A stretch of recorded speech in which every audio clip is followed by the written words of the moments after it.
very warm welcome back to the Gimme Wrestling Podcast.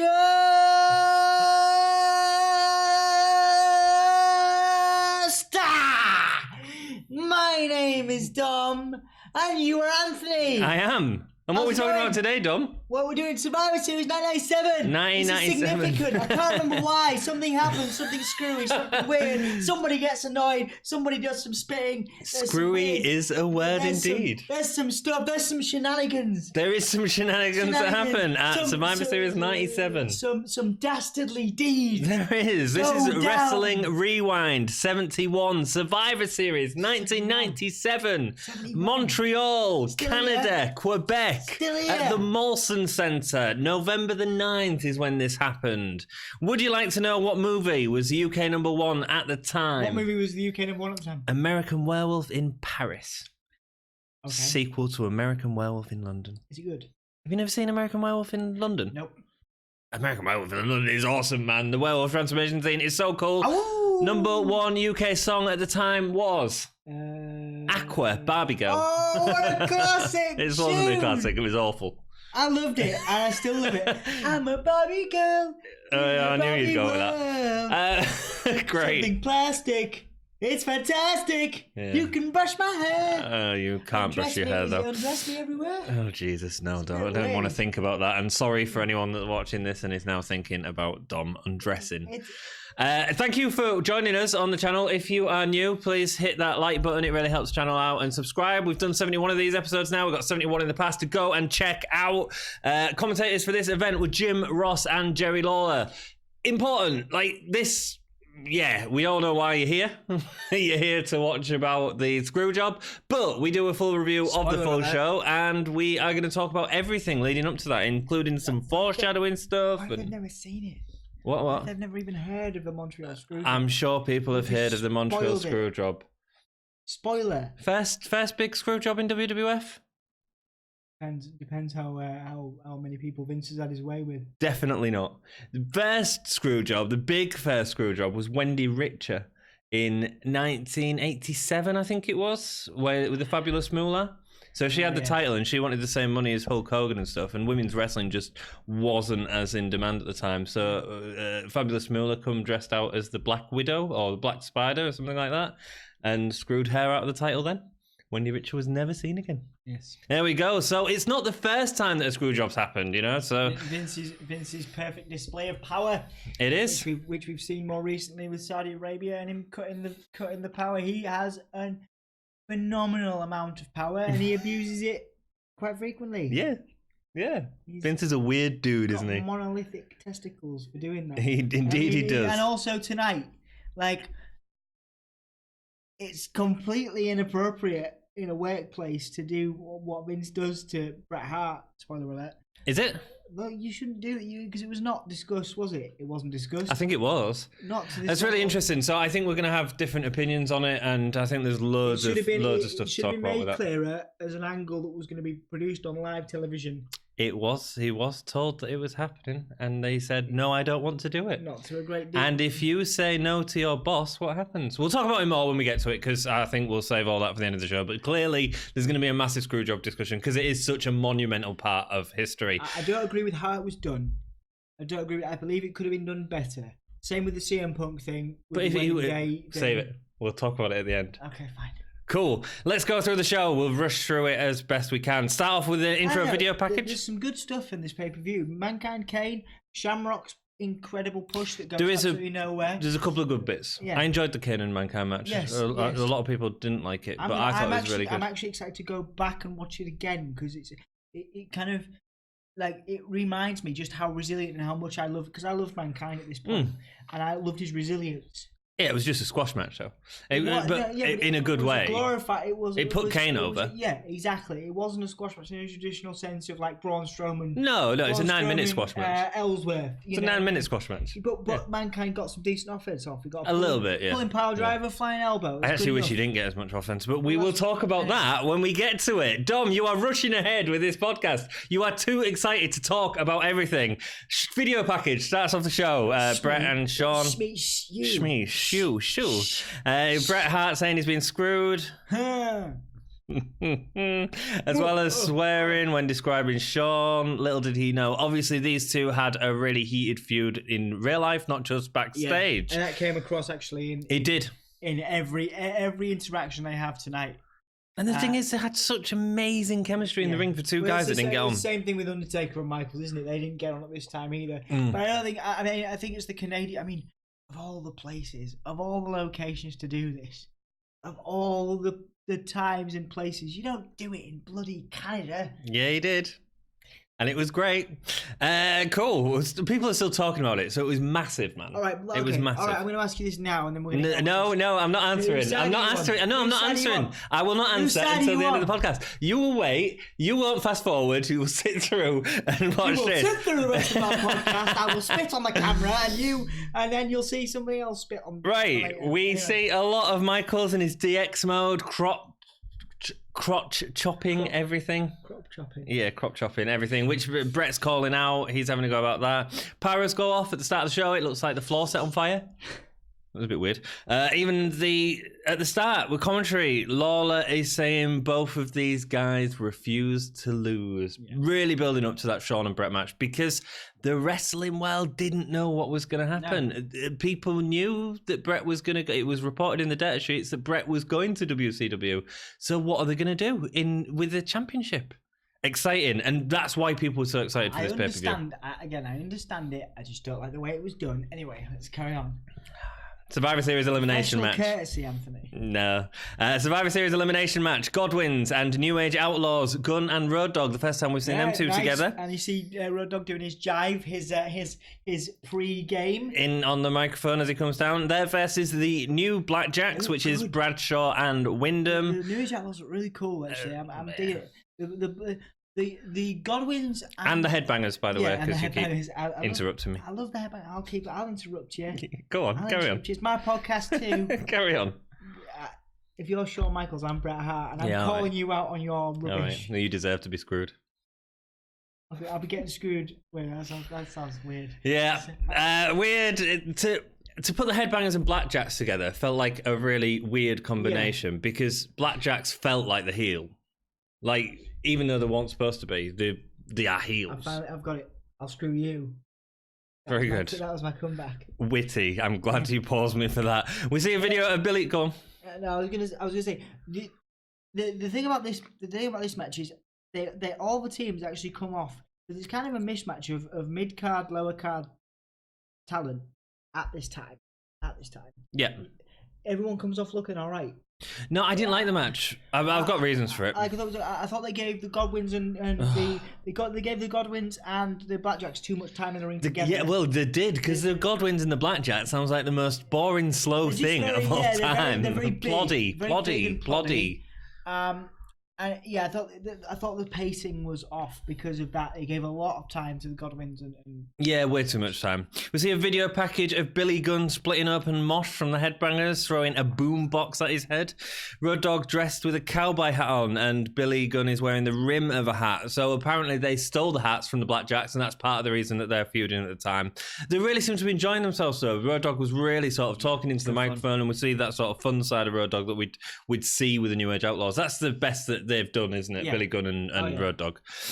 Cool. The match is slow. Godwinn's Blackjacks really boring at this point. At least Blackjacks felt heavy. Godwinn's just feel clumsy. DX are getting himself over, refusing to go for the tag off the Godwinns. The DX are in it.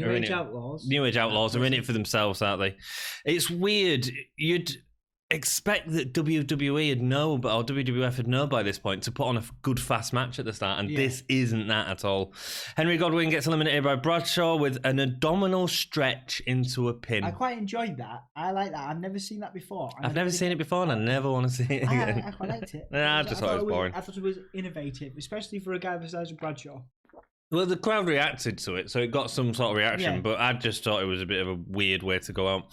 Especially with Bradshaw, because Bradshaw's more the guy that you do a power move and then get him out. Do you know what I mean? Yeah, I understand what you mean. Wyndham is eliminated by a clothesline from Phineas, because the clothesline is enough to... Yeah, it was real. It was real, yeah. Real, like, he just like, it's like a really half bumped clothesline. It wasn't the worst clothesline in this pay-per-view. No. There's a really bad one in the new. Everything seems that everything seems just a bit half bothered. Yeah, it does. Half bothered. Half bothered, is that? Yeah, it will be because we're not saying that word on the podcast. We're half bothered, our lads. Half bothered. Yeah, it's a bit half bothered, isn't it? The crowd come alive a lot more when Mosh gets in. I feel like he's the guy that brings the energy into the match. But after a drop kick, he then goes into an arm lock. In an 8-man tag Survivor Series elimination, we don't need to see arm locks, do we? No. It's a waste of time. It's resting, isn't it? It is. It's resting to kind of. With 8 men, yeah. 8 men, and we need to rest. What? No, don't do that. Billy Gunn gets a lot of boos when he gets in from the Canadian crowd.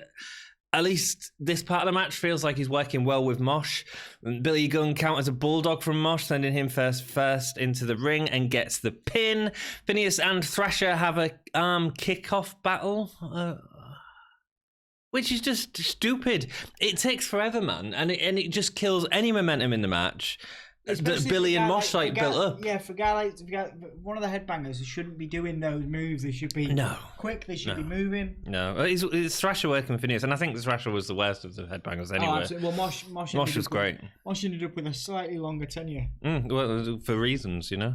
Both hit the Yule kick straight into another lockup. Do something, man. Do something in the ring. Thrasher delivers the whoopee cushion to pin Phineas. We've got a move. What's it called? It's called the stage dive. That's the one. It's still I'd love to. I don't know whether there's a health and safety thing, but no one does that anymore. No one does it. No, I really right. like it. I like it. I mean, I think maybe it's crushing of the bits, maybe. Yeah, probably. But I don't know of anyone who had a really bad accident of it. No, with it, Don did it. Then the headbangers. Yeah, you don't see it. I think I would have the stage dive. Yeah, you'd have it's a whoopee cushion. It's more dive, Molly Holly did a Hurricane Rana into one. Okay. It was good, Cool.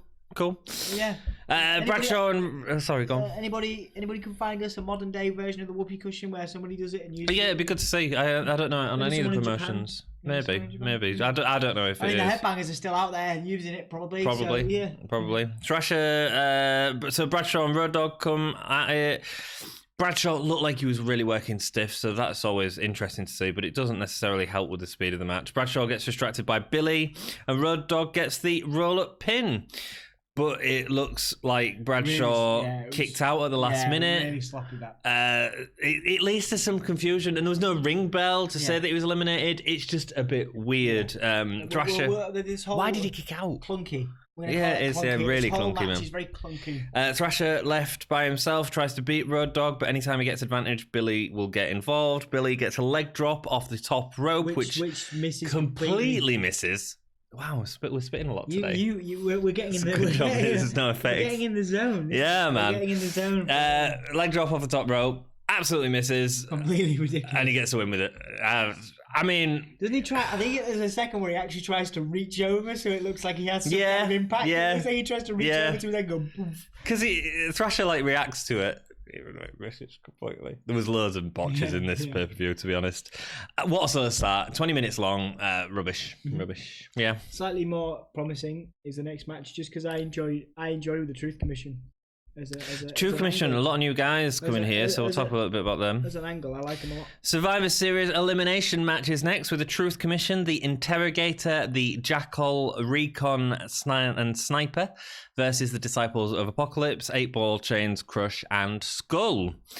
Debut of the Truth Commission. So let's talk a bit about these wrestlers because it's the first time we've seen them in WWE. The Interrogator, later known as Kurgan. Did all right for himself? Yeah, Robert Millet. I think he did some acting, didn't he, as well? He's done loads of acting, man. He was the NWA... Yes. I imagine he's still going. He is, yep. He was NWA champion twice and a big part of USWA in a tag team with Recon, who would win the USWA tag team title 3 times. But now he's sort of gone a lot more into films, so... Oh, yeah, that was it. He was in Deadpool, wasn't he? He was in Deadpool too? That is one of his films. His big break was in 2006 when he was in 300 and he played quite a prominent role in that. Frank Miller's 300, awesome film. This led to other films like Percy Jackson, Pacific Rim, Hercules, Deadpool 2, as he said, and Sherlock Holmes, where he accidentally punched Robert Downey Jr. in the face and made him bleed.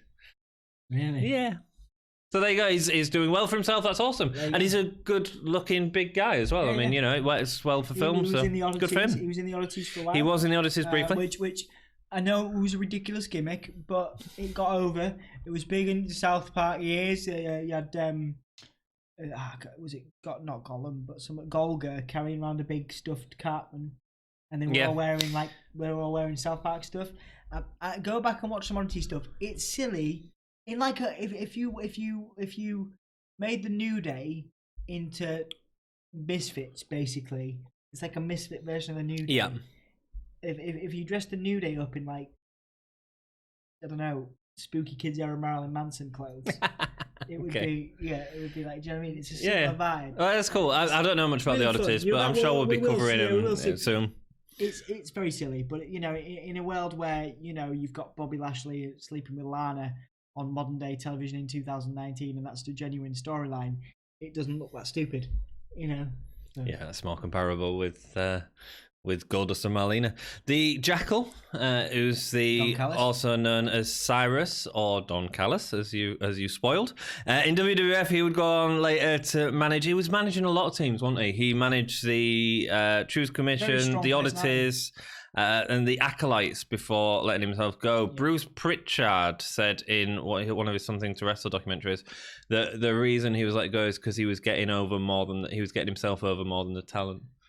Clearly, he's not playing ball with the WWF. He's doing very well. He's doing very well since. I think he's a heavily prominent role in TNA or Impact. Yeah, in 2017. Well, he joined TNA in 2003 to 2014, where he'd go on commentary then, and then come back in 2017. But also at the same time, he went, I think, possibly as a bigger thing, he also went back to New Japan as well and was involved in a lot of storylines there in New Japan's branch out to America thing. Commentators, man, you don't, because the first time that he really did commentary was in ECW. He was a manager there, Cyrus the Virus, which was a name of a character from Con Air. He'd commentate on ECW, and commentators are something that you never forget. It's the sound of the show. When you're watching a 3-hour show of Raw, you're listening to Michael Cole for 3 hours. I remember the first time I went to a live show in WWE, I was freaked out. In fact, it's one of the reasons why I don't enjoy them now, because I'm so used to, I've been conditioned growing up to the commentators, yeah. And it freaks me out, honestly. Really? Right, it really does. I find it very uncomfortable being at a wrestling show. I know we're about to be. Yeah, man. NXT UK in a week. NXT UK in Hull, yeah. But I find it very uncomfortable. I'm going to have to hold your hand through the whole thing. No, you're not. Cool. Recon next. Bull Buchanan. This run with the Truth Commission was short, and he wasn't as talented. He didn't have as much experience as the other guys. But he ends up with he comes back a few times. Yeah, well, he was sent back to Ohio Wrestling, which was the developmental territory at the time, sort of their NXT of the time. And he'd come back in 2000 and join Right to Censor later. He was in a tag team with the Big Boss Man as well. He was, and also a short-lived tag team with John Cena when he first came about.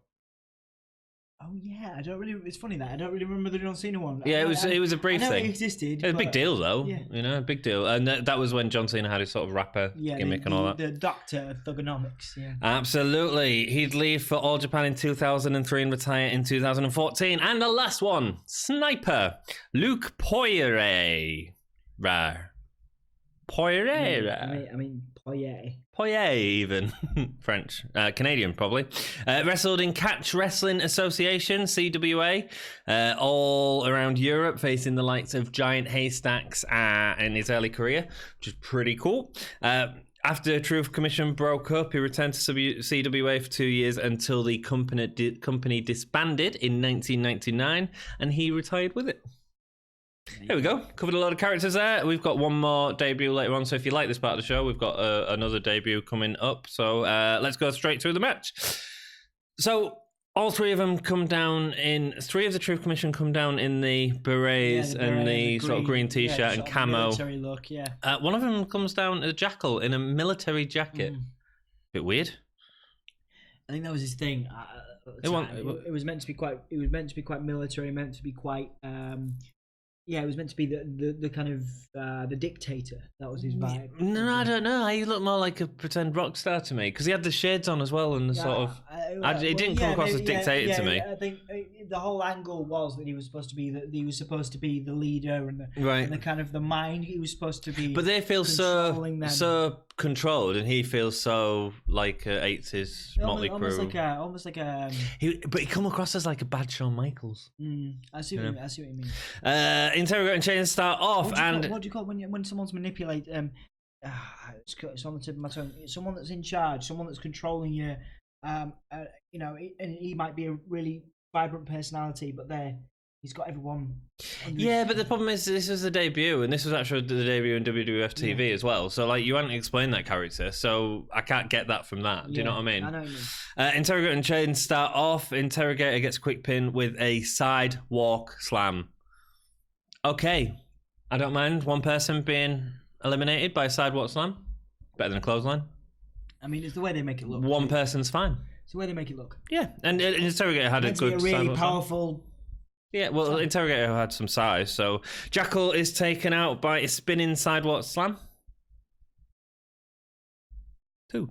But he gives a chance for Jackal to go on to commentary. It's annoying. It's also basic, and right, when Crush gets into the ring and he seems exciting, you know that there's a problem with the match. When Kane does a sidewalk slam, it looks vicious, right? Yeah. It's the same thing here. I get it, but don't do it like 20 times in the match. I don't want every elimination to be a sidewalk slam. And Crush isn't the most exciting guy, right? His heart punch is rubbish. Don't start with me. His heart punch is rubbish. His head crush is rubbish. When he's getting over with leg drops and belly to bellies, there's a problem. Just chill out on Crush, man. He's not that bad. But no, he was the most exciting thing in this match. Everything else was rubbish. And that's how exciting it was, because he was rubbish. Chris wasn't rubbish Chris was rubbish. He wasn't rubbish all the time. He was rubbish in this match. It was rubbish. He was the best in this match, and he was rubbish. Skull comes in illegally because he looks exactly the same as 8-Ball. So mean to Crush. I'm just the honest one of the podcast. He doesn't. So he doesn't need the tag because they were all playing up the 8-Ball and Chains look the same. That's 8-Ball and Skull. Handy for a tag team. Yeah, fine, whatever. So he gets a clothesline to take out Recon. 8-Ball and Chains deliver a double team slam. The ref gets distracted by Interrogator. Instead, Sniper hits a Bulldog for the pin on Chains. Crush is too busy. He's on the apron, messing about with his hair. Right? Does that a lot, actually. Dude, I've seen that a lot. Crush, get off your hair, Crush man. does that a lot. At this time, he does a lot of messing about with his hair. I think he's maybe just trying to figure out whether he wants to tie it. So the other dude's like going for the tag, and he's like, "Oh yeah, just let me." Well, that's the most like the Hell's Angels. Yeah, I know. Yeah, it's probably uncomfortable for him. But it doesn't work for the storytelling of the match. Imagine if you were Crush and I was like, he don't want that, does he? But first of all, he didn't have his hair tied back. But second of all, stop playing with your hair and get in the match, man. That's what I'd say to you. That's what I'd expect you to say to me. Would you not? Just play. Crush 8-Ball delivers the DDT on Sniper, but Interrogator was a legal man, meaning another sidewalk slam gets the pin. Interrogator. I'm busy time out. Sorry, what would you say? Again, another sidewalk slam. It's just overkill of the move, man. This leaves Interrogator and Crush. Interrogator hits. Do you know what he hits? It's meant to come across as dominating, isn't it? It's meant to come across as a dominating move that dominates everyone. Do you know what he does in the end? I get what it's doing. Guess how he wins the match? Have a guess. Oh my god! You tell me. How does he win the match? Don't slurp your tea. That's horrible. He hits a sidewalk slam for the win, and that's it. Look, Anthony. This is rubbish. You're going to say this is a good match. You're drawing it out. We know there's a bunch of sidewalk slams in the match. Yeah. Right? Mm-hmm. Okay. Here's the sidewalk slam for the win. This is your entire content for the podcast, is you moaning about the sidewalk slam. What else am I going to talk about when it's a rubbish match? A sidewalk slam? Probably not. Could you? Probably not, but I'm not saying that I could. WWE career like Crush? With his heart punch. Crush had a lengthy WWE career. Yes, he did. And he was also very uninspiring. You know what's uninspiring right Go now? Go on. Your face! My face. Another really drab team to add to the faction. Shut up, I'm trying to commentate. Here we go. Talk about wrestling. You said something was drab, and I was like, it's your face. I know, yeah, very good. Carry on. Yeah, shut your face. Look, right, so they brought in this team to add to the faction warfare thing with Los Boricuas and Disciples of Apocalypse, which was boring anyway, right? And the way that they're going to spice this up is by adding another boring team. Sidewalk Slam. I quite like. I like the Disciples of Apocalypse as a gimmick initially until I saw what happened. It's just Los Boricuas, meh. Savio Vega was great. He deserves something to do. Okay. Yeah, but that's not what he should have been doing. Which is interesting the way you said it. It was very entertaining to watch. So you know, he needed something to do as well. Yeah, he was better on commentary, obviously. You know, I think you know. I think what we need to do is we need to just acknowledge that, you know, in a very similar way to Dolph Ziggler, Crush will go down as one of the most underrated wrestlers of the Gimme All Your Wrestling podcast. Moving on. No, he's not. No, he's definitely not. Crush is rubbish. In all of our history. Right, it'd be great to hear from you. Please solve this argument. Let us know if Crush is any good whatsoever, and we'll move on. One of the most underrated in our entire history as a podcast. Ah, you're an idiot. Dolph Ziggler up here. Ah, shut up. Crush is fairly far down, but he's still there. Interview outside with fans about the main event, again building to that Shawn Michaels and Bret Hart match. I never realised until I saw this video how good Bret Hart's the slogan worked in a French accent. It works really well. The best there is, the best there was, the best there ever will be. It works, man. I mean, that's why it's so over in Canada. It sounds weird. Sounds creepy. It was great. The best there is. The best there was. Is that what you say to Sarah? The best there ever will be. On an evening. The best there ever will be. Is that... It's great. Please tell me you did. Please do that. There was an attractive lass in this video promo doing it. I was like, that sounds really good. When we stop the podcast, yes, go through to Sarah, I want you to say that. Okay, we'll do. Let me know what happens. Will do. These fans, man, they was there for this massive event and this massive part of wrestling history, which is really cool. Backstage, as Stone Cold is instructing a man to write his replies on the internet. That was a bit weird. Well, this time, maybe he didn't know how to do it. Even Shawn Michaels could do the thing. Don't you be bullying. I get the idea you're bullying computer illiterate Stone Cold Steve Austin. I get the idea is he's that anti anything, he'll just get someone else to do it. But if they're trying to sell the fact that you're talking to Stone Cold, but you're actually talking to someone else interpreting Stone Cold, doesn't that make it slightly less cool? Yes, it does. I agree. It's a bit weird. Yes. Not found a lot of positives in this pay-per-view yet. We're going to get there. Let's talk about a better match. Survivor Series elimination match. So Stone Cold says everyone's worrying about his neck, and to be honest, he's a bit worried about his neck, but he's going to go out there and do it because that's what he does. It's not really in character, I guess. No, it was a bit weird. Survivor Series elimination match is next. Team Canada! British Bulldog, Doug Furness, and Jim Neidhart with Phil LaFon versus Team USA. I enjoyed Phil LaFon in this match. You got a solid push, I think. Yeah. Did really well. Team USA is Goldust, Matt Miro, Steve Blackman, and Vader with Sable. I also really enjoyed Goldust in this. Did you? Yes. Why didn't do it? Well, he was the anti. He left. Anti-USA, so he was with Canada. No, he wasn't anti-USA. He was anti-anything at this point. Okay. He didn't want to be in the team. He was still in the team. So why was he there? Because he's the anti-hero of the time. Sounds like a massive FU to me. Well, it's funny because that was his thing, wasn't it? Yeah, he had it on his face. Steve Blackman started off as a... Go on. It also stood for Forever Unchanged. Yeah, as Jim Ross said. It didn't stand for that at all. Was it Forever Unchained? That was it, for Unchained. I wrote it down. I'll get to it later. Steve Blackman started off as a competitive bodybuilder and weightlifter. He actually appeared in WWF in 1988. He debuted at a house show against David Sammartino, and they were looking at giving him a contract during this time. However, he was wrestling in Africa and contracted malaria. So he was bedridden for like 2 years during this time. So it's just quite interesting because I always saw Steve Blackman as quite young because he had such a wonderful physique. He did, yeah. And obviously he comes, you know, his whole gimmick is that he comes in as a fan. So, so you don't, you forget those, Well, he's, a fan with a martial arts background, Also, he obviously with him being a bodybuilder, I mean, that's interesting as well because he doesn't have a bodybuilder's physique at this point, but obviously he lost a lot of weight due to malaria and turned up with that way. It was actually when he had malaria and he was going through part of his therapy to get over it that he got into martial arts, and that's where his martial arts background come from. His only champion success in WWE was the Hardcore Championship. He was one of the premier ones. Yeah, but it's such a shame, don't you think? Because he was good. I mean, he could have had a really good Intercontinental run. Yeah, absolutely. Definitely. I think he did some.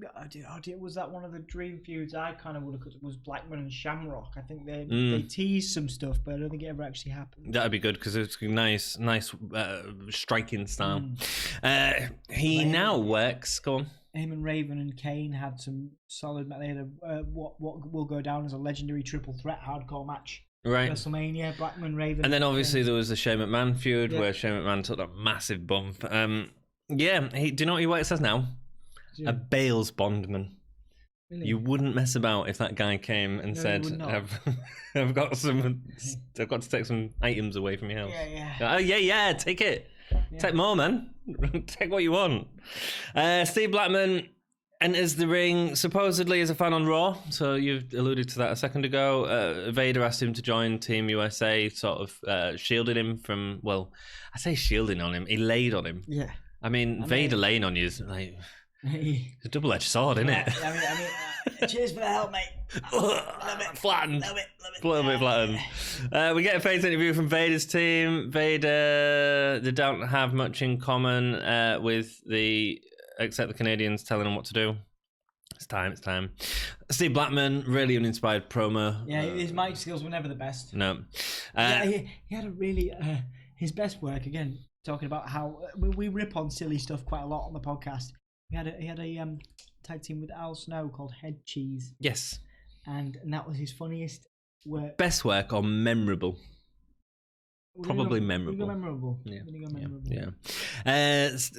Team USA enters to the Patriots music. So we've talked about this on the last few episodes, which you can see in our playlist.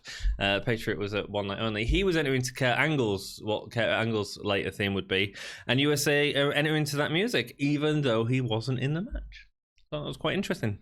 Interesting how they've said that's Team USA music, and then later on, Kurt Angle comes in and they're like, "Oh, we'll just use the Team USA music." It's quite interesting.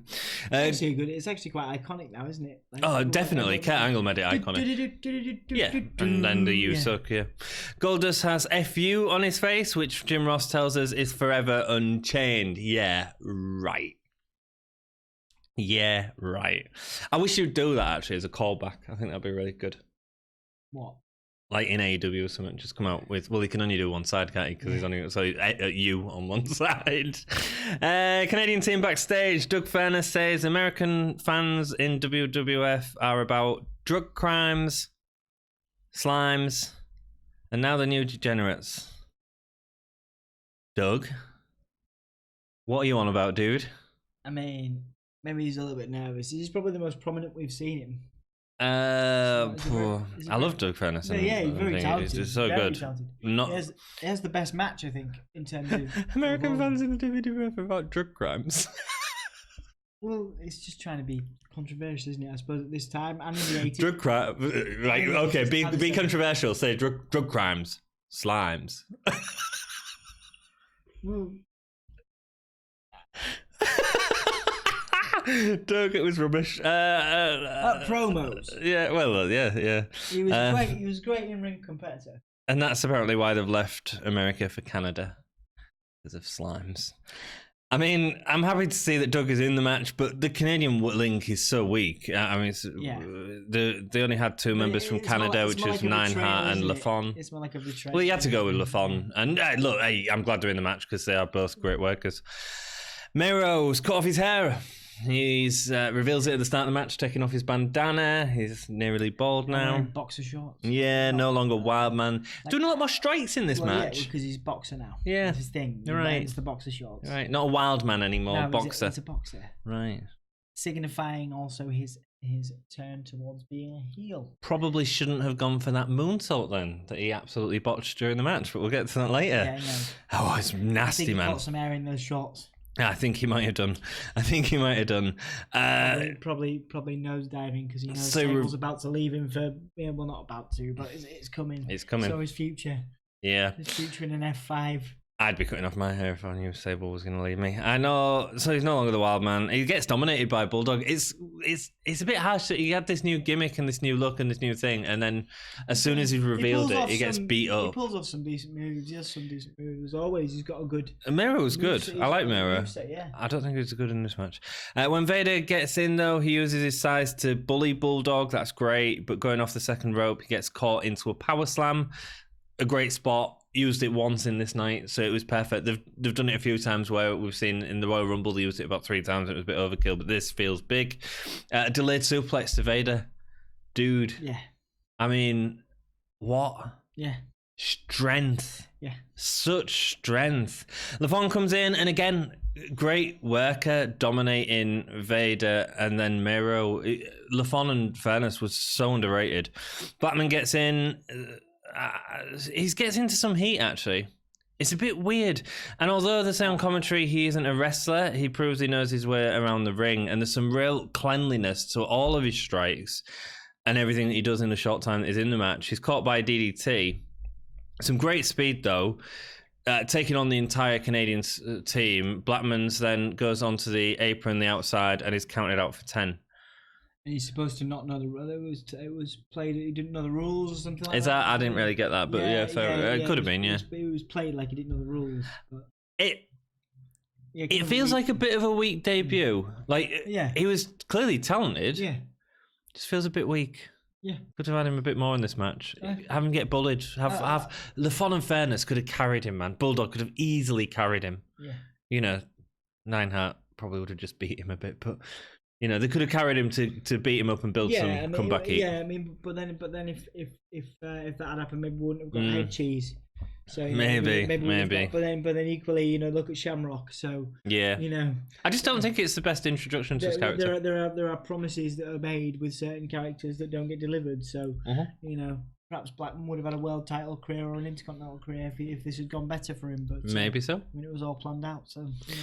The crowd love Neidhart. Obviously, Canadian. He's able to use his speed and power to knock Vader off his feet, but Vader puts a stop to it with an elbow to the groin, and a splash gets the pin.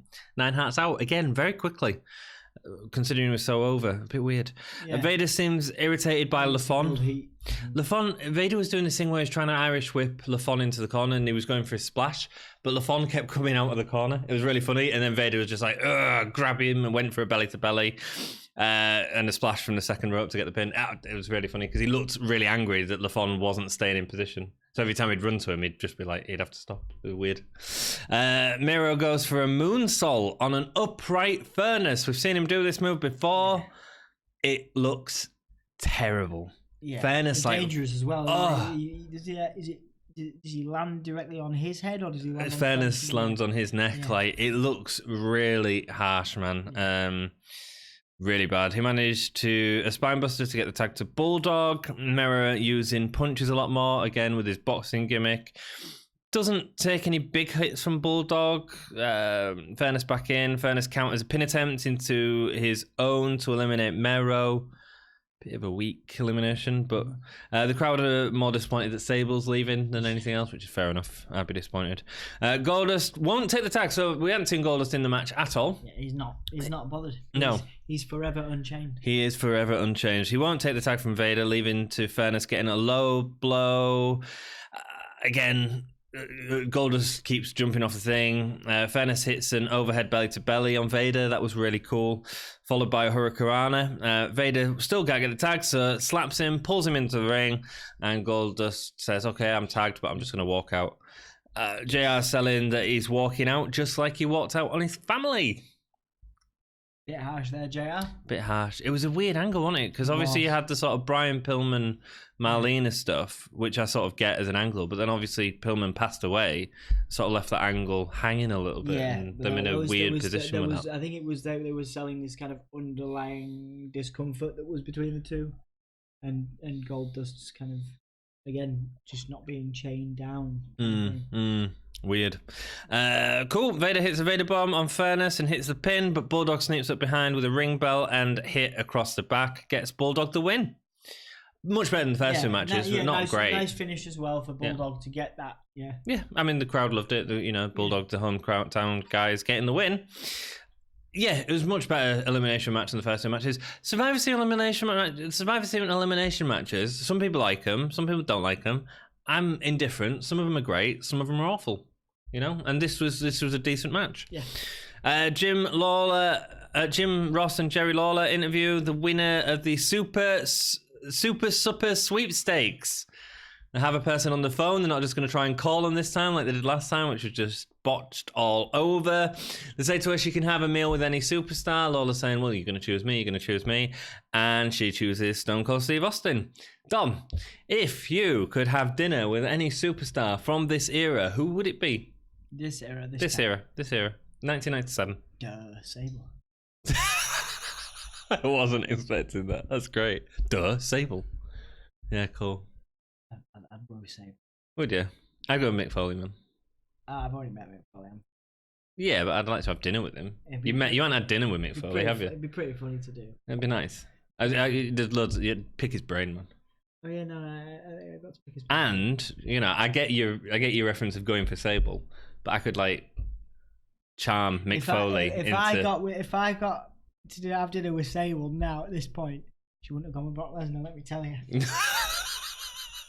What, are you the beast reincarnated? She were a different kind of beast. She wouldn't need. My word! I don't think you'd have a chance, dude. Wouldn't need Brock Lesnar. Yeah. See, but I'd have a chance with Mick Foley. Well, I'd woo Mick Foley, and then let him take his daughter.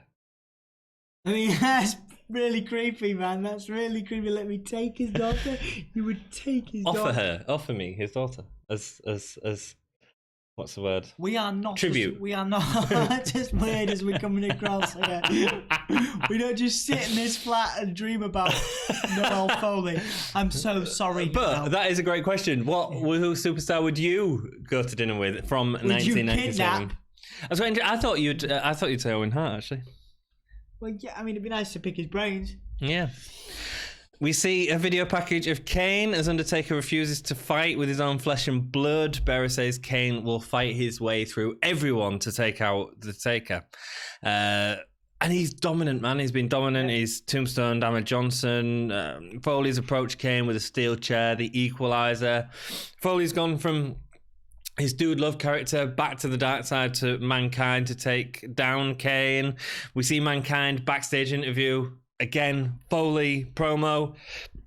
Incredible. Foley's going on saying that this is Mankind against a brick wall. He's going to launch himself into that brick wall over and over again until the wall goes down so he can get to Bearer.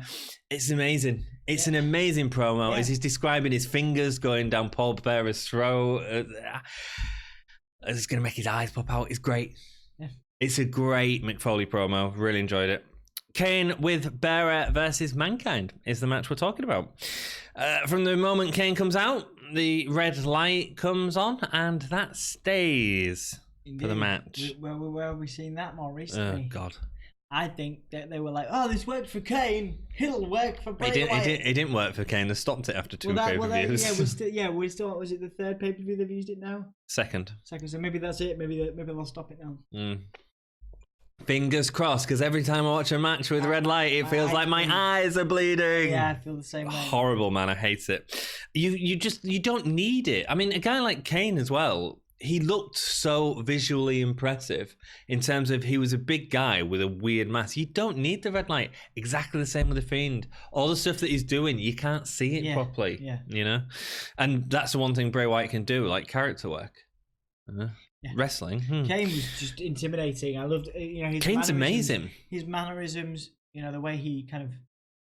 His character was perfect. The head. So it was genuinely frightening. I was genuinely frightened at this time. Yeah. Because you were like, Yeah, they sold him as the monster. It was almost like I think he's the most legitimate. I'd say so, monster. At this time, You just didn't know what was behind them. I mean, obviously they ruined it eventually. Yeah, of course they did. But you didn't know what was behind that mask. You No. didn't know, and it No. was genuinely fighting Vader. You're like, okay. It's almost like when Undertaker first came in, and obviously Kane's got a lot of comparisons to Undertaker, being that he was the same gimmick as a sort, really, the monster heel when he come in. The Undertaker, when he was getting, in his early days, when he was no-selling stuff, you could always see his face. Kane, you can't see his face, so you don't know what he's doing or what he's thinking behind that and it mask. Was brilliant, and I don't think we've seen that before or since. Obviously, the Fiend is the closest example. Maybe they're trying to recreate, that kind of intimidation. Yeah, which is why the Fiend's been done all wrong then. So, I mean, like, if you look at how Kane was done here, compare that to the Fiend, it's completely different, isn't it? In terms of, like... Do you think they've ruined the Fiend already? Partly, yeah, but that's another... We're talking about Survivor Series now. Yeah, of course it is. Let's go. When the Mankind meets him as he's coming down the ramp, obviously not going to wait for Kane to get the advantage, but his attacks have absolutely no effect on him. Instead, he ends up taking a nasty bump into the ring steps. This match is Mankind taking bump after bump. When in the ring, he raises his hand for the pyro whilst Foley lays in a heap. That's a great visual. Kane throws the ring steps at Mankind, thrust to the throat of any attempts that Mankind makes. Kane feels dominant. He feels like a monster, and he sold it so well in the way that he moved, in the way that he climbs over the top rope to get into the ring. It's like iconic. He swings his leg up slowly and gets in. This is intimidating. If you saw that and you were like a jobber from you'd be like, "What? I'm not doing." You know what I mean? Yeah. Like, obviously, it's made up. Obviously, it's a soap opera. It's theatre. But legitimately, even if I knew what was going to go down, I'd be scared. This is Kane at his best. To have that guy who I couldn't see his face, I couldn't see his emotions. Yeah. Have him throw me around, pick me up, do something with me. Yeah. Because how do you He just looks so dominant. I used to love Kane, I really did. Yeah. And watching this reminded me of why, we're all sort of a little, with Kane, it's a difficult one because he's been in WWE for such a long time and he's had so many angles and it's been so sort of... I think, I remember being so kind of heartbroken, mainly because he didn't win the title and I thought he was due at this point another title run. When Triple H took the mask from him, and it had to be Triple H, of course. It was heartbreaking because he took the mask off, and you're like, oh. I get it. I get why they unmask Kane. I don't necessarily have a problem with that. I just think, he could have had more title runs. I don't know. If they'd have kept the mask on him until he'd have retired, would he have become boring though? Maybe. That's an interesting point. I don't know. I don't know. Should they? Here you go. Another question. It's obviously a bit of a side question, but do you think? Kane would have been better and had a more successful career. Never unmask him. Runs if he never unmasked. It's a really interesting concept. I don't know the answer. Yeah, it is. I don't know the answer. I've never really thought about it too extensively. But taking the mask off added a different dimension, and although there was a lot of rubbish in there was still some great stuff that he did unmasked. It's just they built up his. I think it was it almost become a slightly different character. I think is what you're saying. 98 Kane is sort of my Kane. Mine too. Yeah, cool. Sidewalk slam from Kane. I suppose, just on a final note, on a side note of that, I suppose you're right because seeing Kane, team with Hulk Hogan and do the "What you gonna do, brother?" when 10,000 Canaanites, maybe we wouldn't have gotten that. No, stage, you know what I mean? No. We wouldn't have got the more emotional stuff, and he does have some good, like he has some genuinely decent stuff, like angles with like Lita and Tori Wilson. Decent angles with Lita? What, getting her pregnant? I don't know if it's a decent angle. But that's the sort of that's exactly the issue. There was sort of so much tripe in there with really good stuff as well. Anyway. But I think you're right. I don't know if that character would have lasted. Yeah. As long as Kane lasted. It's a bit like the Fiend in a way where if you just had the monster and you didn't have Firefly Funhouse. Yeah, that's why the Fiend's such an interesting character because he's so dynamic and he's got that other element to it. If it was just a Fiend, it'd be rubbish. Yeah. Yeah, I think you're right. Interesting though, really interesting. Yeah, outside the ring, Mankind manages time to get Kane into the steps. He uses a chair on the head of Kane. Even manages a sit-down pile driver, putting Kane down long enough for Molly to mandible claw bearer. So at least Mankind gets his sort of spot in here. It's a pulling pile driver in as well. It's the only pile driver I can manage because it so blatantly doesn't do it. It's so blatantly not a pile driver, but It's it still safe. looks cool. Safe, yeah. It looks cool, even though you can see his knees, his legs closed. Yeah. It still looks alright. Yeah. Kane sits up though, pushes Mankind off the apron through the announcers table. It's sort of that's a nice, sort of a hand it's a show. it's a very Foley spot, isn't it? It's Yeah. like, Foley just takes. Do you feel like Mankind's Mick Foley's like, we're gonna do another table spot? Yeah, cool. You know? Yeah. Oh, he was happy to just put for. Man, you won't happy after this pay per view. In fact, that's quite interesting because Mick Foley. We'll talk about this now while we're here. Mick Foley didn't appear on Raw for the next 2 weeks. He didn't show up to work. He was one of the guys that was really, really upset about the Screwjob. Yeah, it's a genuine person, Mick Foley, man. Mankind hits a DDT on the concrete before hitting the elbow off the apron. I thought it was a little bit too much offense here, actually. Kane throws Foley off the top turnbuckle onto the outside. Dude, that's a nasty bump. I don't know if it was worth it either. It's just a nasty bump. Yeah. He calls back into the ring, but Kane delivers a tombstone for the win. It's a squash. It's everything they needed. It's an effective squash. Yeah. One of the most effective squashes I think we've seen. You know, we don't see very many squash matches. It's what it needed to be on the pay-per-views. Undertaker early career had lots. But like I feel like this was effective. It was, yeah. You know, it's a bit like because he gets some offense in. And I think that he need to get offense in. I think it's more dominant. It's more that it's not just one or two moves. It's a whole. There's a story through it, which is Mankind can't break that brick wall down. Yeah. No matter how much he throws his body into it. I don't agree with squash matches for squash matches' sake because then you're stuck. Case in point, Braun Strowman. Case in point, The Fiend with Seth Rollins on Crown Jewel. Where do you go with someone that can't be stopped? That wasn't a squash match. That was just rubbish. Well, when you take 7 curb stops and get back up. Yeah, but that's not a squash match because Seth got most of the offense. Anyway, we can't keep talking about The Fiend because every episode we're going to be talking about The Fiend. That's because it's the most exciting thing happening in 2019. Unless you watch AEW. Yeah, which is way better. Michael Cole interviews Slaughter and Vince backstage. This is interesting. So Maggle talks about the tension in the air.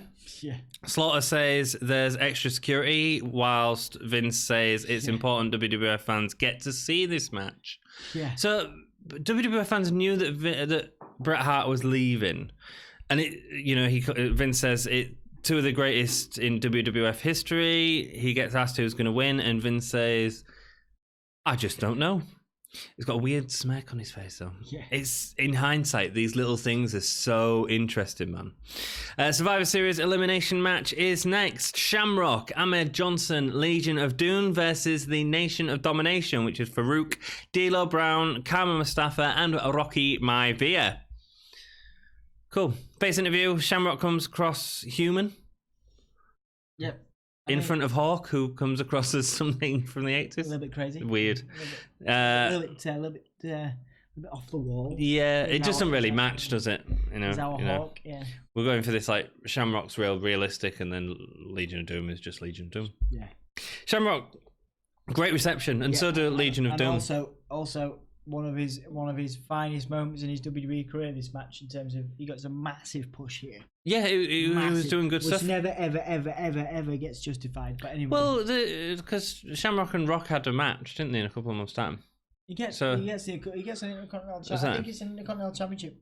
I can't remember. It's an Intercontinental Championship feud that comes up. But so you've got Shamrock getting a great reception, Legion of Doom getting a great reception, Ahmed Johnson. Again, feels a bit out of place. He feels a bit past it at this point. I know that's an awful thing to say, but after his injury, we always said he'd never come back as strong, did he? He's still a great athlete. He still looks, he looks the part. I mean, a little bit too much baby oil there, Ahmed. But like, yeah, slippery. Yeah, I think he put a whole 3 bottles of water. He looked really glistening as he come down, man. No, I agree. Weird start.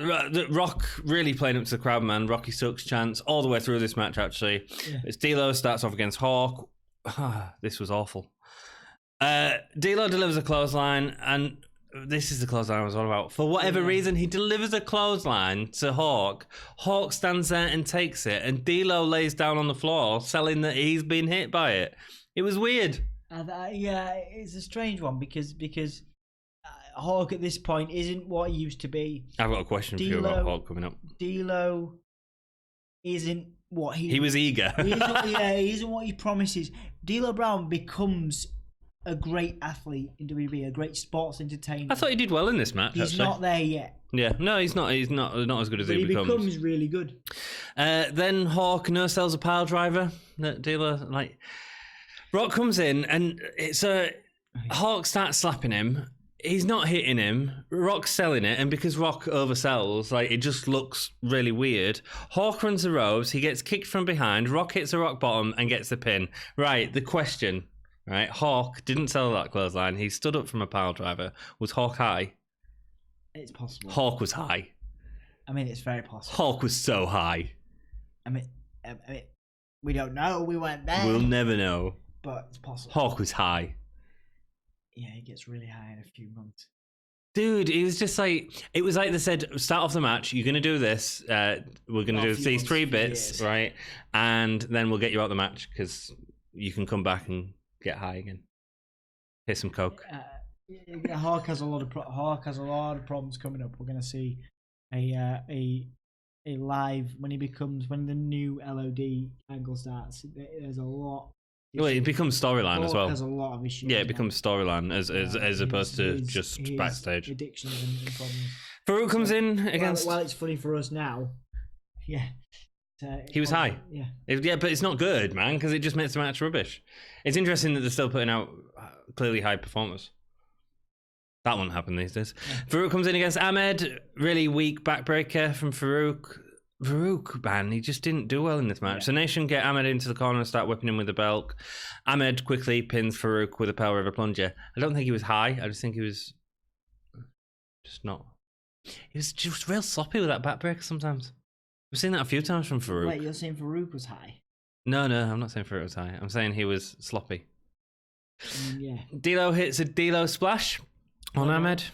Say again? The lowdown, yeah. Nice to see that. But Ahmed gets straight back up, starts no-selling his punches before a face-forward Pearl River plunge. That was weird.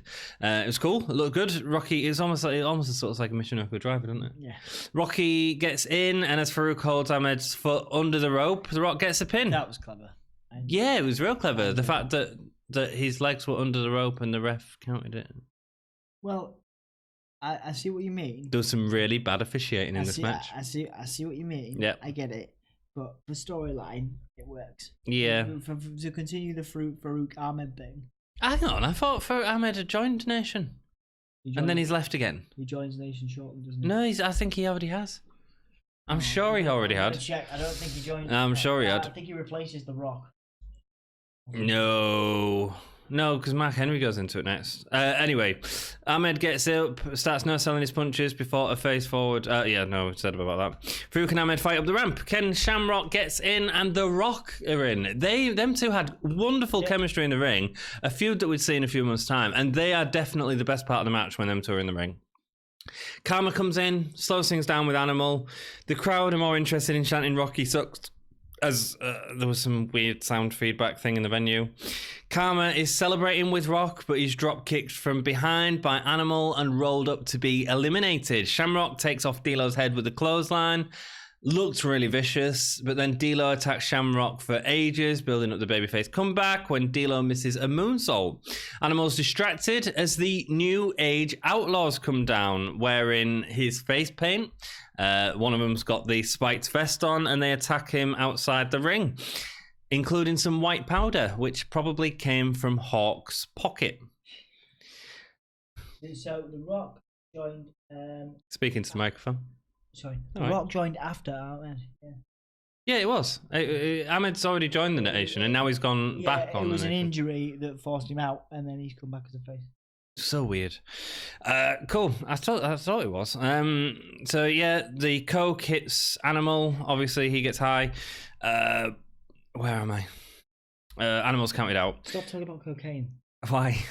It's not cocaine. I don't mind the angle, actually. I don't mind the angle of it's dust. It's white powder. I don't mind the angle because it sets up Legion of Doom and New Age Outlaws, and I'm fine with that. You know, that's cool. Yeah. Both members of the Nation stalk Shamrock, the only man left. D'Lo does the work at first, gets a tag. He's able to clothesline both men. Shamrock delivers a belly-to-belly to D'Lo, but he isn't the legal man. D'Lo submits, and he's wiped out. Confusing. Well, he's not the legal man. I mean, it's clear that he got the tag. The ref called the tag. Yeah. I was thinking there's got to be something here, but nothing. Continuity error. No. Just rubbish officiating. It was Tim White as well, wasn't it? Normally he's quite good. Rock comes in with a chair and attacks Shamrock from behind. There was quite clearly a spot there that they had to stick to. Yeah. And there was some confusion as to how it was supposed to go down. Just confusing. But it's Dealer's fault for tapping out, really. Yeah. But then, it's just weird. Rock comes in with a chair and attacks Shamrock from behind. He can't get the pin, though, and the crowd pop for him. Rock with a spinning DDT looks good. I love that. And then we get to see a move, an iconic move. Indeed. First time that we've seen it. The old elbow. It's good. I never realised he did that as a heel. Like a heel at this point. I know it was built as it was a heel. It was a heel move first. It's amazing because I always remember it as a sort of first thing that he does, where he sort of the most electrifying move, as opposed to I don't know how we do it as a heel move, but it's so interesting. He still build the most electrifying move. He was just not a face. It's so weird. He was still that character. Yeah, but that character got over. I just always remember it as being such a face thing, such a crowd popping moment. And I certainly didn't realise he was doing it in Nation Domination. He goes for the DDT again, but Shamrock hits a Northern Light suplex this time. Shamrock with a head scissor takedown. These two do great work. Shamrock locks in the ankle lock and gets the Rock to submit. The match, look, we've talked about how botchy it was, especially at the beginning. But Rock and Shamrock did some really good stuff. You could tell they have chemistry, and D'Lo did a lot of work in the match as well. Yeah, it's a decent match. It's okay. Yeah. And your thoughts? Yeah, I thought it was a decent match. It was all right. I'm pleased for Shamrock. This never goes where it could have potentially gone for him in terms of a world championship push, but he gets the Intercontinental title. It's a good showcase. Well, not really a good showcase for D'Lo, but obviously D'Lo goes on to better things. I think obviously The Rock is The Rock, so that's he's come on so much in a year. Oh yeah. Yeah, it's amazing. We see the DX video package that they'd used for a while, but it's not actually because they use it as their video package for when they're coming down for ages. But for this, it's being used to advertise the next pay-per-view, which is D-Generation X in your house. Subscribe to the channel. And you'll see us do a review on that. I hope you're enjoying the episode. Let us know how we can improve, make it better. Please go support us on Redbubble or hit us up on Facebook, Twitter, Instagram, or Patreon if you want to support us. / give me a whole yeah. Give me a whole yeah. Hit the ring bell. Ding ding. And it'll notify you when the next video is up. And that's it, is it? Yeah, that's it. Give us a like, comment, subscribe. You've done that. Yeah. Cool. Intercontinental Championship match. Maybe some more dancing. You want some more dancing, some more singing on my part, maybe? I don't know. Let us know in the comments. More white powder. Intercontinental Championship match next. Stone Cold. No. We don't do talcum cocaine. Powder. Plonker. We don't do cocaine. Talcum powder. Why would we have talcum powder on the podcast? Well, that's what they use in the ring. Why would we have it here? Because just smell better. Smell. Yeah. Intercontinental Championship, Stone Cold versus Owen Hart is next. We get a really long video package for this, showing the King of the Ring, all the non-stop aggression, great shot of Austin firing a bow and arrow at a deer's backside, which is an image of Owen Hart on it. Then we get to see the SummerSlam moment where Austin broke his neck. We see Owen carry on with his Owen 316 t-shirt, and this Survivor Series is Stone Cold's payback. Big return here for Austin. SummerSlam breaks his neck. Survivor Series, he's back. That's not right, is it? Shouldn't have been back at this point, man. Yeah. No way. I mean, they keep this match is fairly short. Yep. And not very impactful. No, probably for good reason. Yeah, but it's not a good reason. They should have kept him away to like WrestleMania and just let him recover, and then he could have had a longer career in general. I mean, he was doing great stuff on TV and that. You didn't need to do this now. Yeah. You know? I understand. Interesting to see what you think about that, because obviously, like, you know, he still has big matches up to WrestleMania, but he couldn't work in this same way. So this match is not very good. Yeah, it was very intense, and it wasn't the best showing, and we've seen or we will see of Stone Cold. No. Cool. First time we see the glass break here So they've got the Stone Cold glassware that someone must have painted. Yeah, someone, and then you see them all rushed as well when he carries on. They're all go to sleep. Well, only half of it breaks, doesn't it? The other half don't break. So Austin sort of walks through and bashes it with his arm, which breaks like the split in the half. It's quite funny, but then the half still remains. It's quite funny. They really don't rush starting the match. Owen comes down. There's a new track as well. He's got like a new funk track, weird thing. He's followed by all the Canadian team carrying the slammies for him, Bulldog, the Canadian flag, the Owen 316 I just broke your neck shirt. They really don't rush to start the match, man. Yeah. Owen starts outside. They knew it wasn't going to be a long match, and so they had to drag out the build to it, which is fine. Neidhart tries to attack from behind, but gets caught by a stunner. Owen uses it to take advantage. A lot of back and forth punches. Owen sets up for a pile driver. The crowd really pop at that moment, and there's a chant of "break his neck." Canada. Bit harsh there. Bit harsh, Canada. Owen tries to escape, but Austin meets him on the ramp with a clothesline, then takes all the offense. Owen looks like he was really looking like he was working gently with Austin, and rightly so, man. Yeah, he shouldn't have been in the ring. He would have been really nervous. They would have been really nervous with each other. He slams his head into the table on the outside, but it's all Austin doing any work. Owen chokes Austin with a cable, asking the ref to disqualify him. I like that as Owen's heel antics there. A poke to the eye gets Austin back into it, and a stunner sort of from out of nowhere. It's a bit weird. It's like Austin goes, this is all I can do. It's like an RKO. Gives the fingers and goes. At the end, he delivers stunners to LaFawn and Fairness. The crowd are sort of cheering him by the end because he was Stone Cold and he was awesome, you know. Yeah. Everyone loves an anti-hero, and Stone Cold is the sort of but the match starts off with them cheering Canada's own. You know what I mean? Yeah. It's quite interesting. Just shouldn't have been using Austin. I mean, this wasn't a good match. This wasn't the payback that we wanted. No. You know. I just don't like seeing it. Yeah, we don't really get that. You know. Oh, Owen agreed to lose in Canada. Yeah. Oh, yeah. Wow. Yeah, because Owen's Owen. What, Owen's? He doesn't have the pride, does he? I think Owen was more, as we see. More of a company man. As we see, yeah, because he stays with the company. He's more of a company man. Yeah.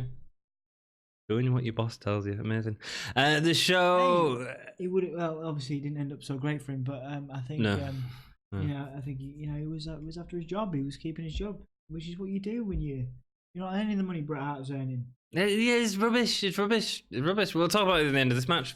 They show the Attitude promo. I remember this. It's the one where you've got them all in sort of warehouses. There's sort of a yellow tint on it. Undertaker does a lot of talking, way too much talking for promo, and then you get the WWF Attitude logo. I still remember that, man. Yeah. They use that all the time, didn't they? WWF World Heavyweight Championship match next. Shawn Michaels versus Bret Hart.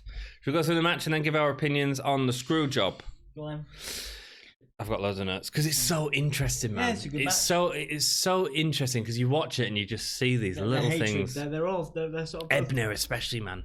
Go back and watch this match, and don't actually watch the match. Just watch Ebner, and he is bricking it. He is absolutely bricking it. Yeah, the two of them, Michaels and Bret, you can see the hatred. You can see there's a tense feeling about this match. You can see them both. They're just not happy. They don't like each other. They're feeling the intensity. Mm-hmm. You know, it is very weird to go back and watch. I hadn't gone back and watched it for a long time, obviously. And now you have, and it's interesting, isn't it? It's fascinating.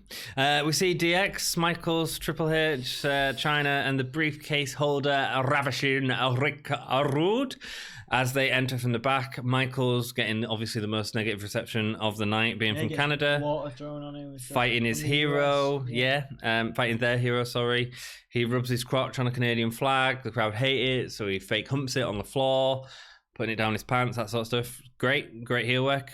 Bret gets a champion's reaction. Again, same backstage walking segment. It's a big build. Both as Michaels is outside the ring, the fans showing their appreciation for Hart. The fans knew that Hart, or most of the fans will have known that Hart was leaving, and this could be the last chance to get to see him. You know, going to WWF. In fact, it was in WWF to a point. Come back for rubbish stuff later on. Both of these men, they have amazing chemistry. Yeah. The match starts off fast, hard hitting. The match hasn't started though. It's real weird. The ref doesn't call for the bell, so they go scrap on the outside. Hart sends Michaels into the crowd. It was on the side that the camera's facing, so like the fans are actual fans and they're sort of really pushing into it. Loads of refs have to try and stand them back. It felt chaotic. It didn't feel like a normal Hart and Michaels match because they were normally a lot more controlled. Yeah. Like this felt more like a Hart and Austin match. Yeah, this was frenetic. This was chaotic. This was frenzied. And I don't know if I like that as much from Hart and Michaels. This isn't my favorite Hart and Michaels outside match. of the ring. I like that. It really adds to the chaos of it. Do you know what I mean? Yeah. It adds to the fact there's something more here. There's something more. There's an animosity here, a genuine animosity. I just think both of them were such good technical wrestlers that they can have that Iron Man Classic and it be a really entertaining Iron. Do you know what I mean? This is only a 20-minute match and we don't get to see as much wrestling because of this brawliness. Does that make sense? It does. Cool. When they're back, Michaels chokes Hart with a USA flag, rams it into the ring steps. It's a good moment. Fight on the hardcore side of the fans, so back on the where the VIP seats are. Again, but then it's weird because you've just gone to the fan side and you've seen this franticness, and then obviously on this side the fans aren't the same. They're much more reserved and sort of lay them fight. It just feels a bit weird that they went for the same spot twice, I think. Michaels gets body dropped back over the railing, and that's the first time we see that Slaughter and McMahon are out there. McMahon viewing his handiwork. Bit weird because he didn't really have any explanation as to why they were out there. You don't often see that. No. And there's a reason why. Well, McMahon knew he was going to do a character. The idea was McMahon was going to turn into a babyface because the fans were going to love him for this. Yeah. So weird. We'll talk about that more at the end. Fight on the hardcore side. Shawn overselling, excellent as always. And this feels extremely frantic. Bret manages to get enough space to deliver a back body drop, which is picture perfect on the ramp. Brilliant. Shawn Michaels holds Hart and Tim White, the referee, as he Irish whips Hart directly while holding White. That's a really nice spot that you don't see very often. Yeah. Accidental hitting of the ref, but this is like I'm holding you. Here you go into him. Really cool. Really enjoyed that. The fight in the set, the oval, octagon, whatever it was, as Vince is telling Hart to get back into the ring. Great here. When they get into the ring, the ref rings the bell, so the match starts. Bret strangles Shawn with a flag. It's really interesting, man. So go back and watch Ebner, because he's starting the match. Bret Hart's doing something illegal, and Ebner just isn't even watching what's happening. He's just pacing the ring. And it's not... It's almost like, should I have called that? Should I be disqualifying him now? I know what I've got to do. His mind's elsewhere. Because he didn't want to do it. Yeah, his mind's elsewhere. He's thinking about his family. He's thinking about his job. He was friends with Hart, and he knew what was the ending of this match was. And it's really interesting to go back and watch Ebner at this point. You can see it in his face. Do you know what I mean? It's there, isn't it? You can.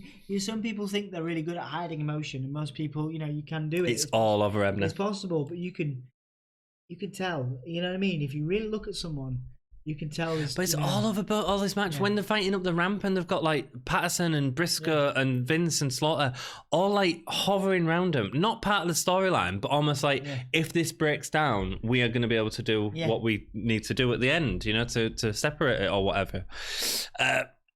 It's mental. Yeah. They must have been so scared with Shawn as well, because Shawn was a renegade at this point. He could have done anything, Michael's beautiful forearm, Kip up to take the lead, choking Hart with the same flag, gets told off for it. Fine. It feels like a real brawl as opposed to a technical classic the two were capable of. The face first suplex on the ring steps, followed by a thrust to the throat of Hart with a flagpole, is good from Michaels. When they get back into the ring, Michaels going for the rest hold, Hart working on the legs. Hart gets a figure four across the ring post. That was my favourite moment of the match. It's classic, and it's great. It's a great move, actually. He sells it really well. Hart continues attacking the leg wrench, leg on the rope for Hart to sit on. I hate that move. It looks horrible. Hart locks on a figure four. Michaels turns it over. Bret hits the ropes. Hart Irish whips Michaels into the corner before a fusion leg sweep and a suplex backbreaker. Then when Hart goes to the top rope, Michaels pulls the ref in front of him for a ref bump. Michaels wrenches at his face before locking on a sharpshooter. Ebner rings the bell. He gets out there almost instantly. Yeah, he's out there, man. Almost instantly. There is nothing fluid about this ending. No, there is nothing wrestling made up about. Do you know what I mean? No, this is. It's so interesting because you're watching it and actually there's no theatre in this. This is like it is in a way, but it's real theatre. You know what I mean? It's great. It's fascinating to go back and watch. Everybody clears out. Hart spits on Vince as Michaels acts confused. It's funny because you could see Bret almost smiles because he looks down and it's not a big smile, but it's his mouth curls as I think he's like holy hell. They've done it. Yeah. You know what I mean? Yeah. Like almost like disbelief. Yeah, absolutely. You're like, yeah. Like that, you know what I mean? So good that they had Vince out there for him to spit on him as well. Yeah. It's a mental moment. Michaels is playing it really well as well. So he was playing up the fact that he didn't know that was going to be the ending, even though Bret and Michaels hadn't worked out the chapter at a spot. Yeah. So mental, man. Yeah. And Michaels was just lying because he didn't want to get beat up in real life or whatever, or whatever it was, you know. He even like backstage. So they're filming a documentary at the time, Wrestling with Shadows, is it? Yeah. Really great. They were filming that, which was following Bret Hart, and they managed to be there and catch so much stuff backstage from like after this match, Bret Hart hitting Vince in the locker room. Him coming out with a black eye. I mean, it's brilliant. So into what we see on the network, because that's also quite surprising. I was watching the time on it. I was like, this is really short because this all happens within a minute. Yeah, it's very quick. Hart spits on Vince. Michaels acts confused before getting the belt and being ushered off by Briscoe. Briscoe's like, no, right, we're done. Let's get out of here. Let's go before everything kicks off. The crowd might kick off.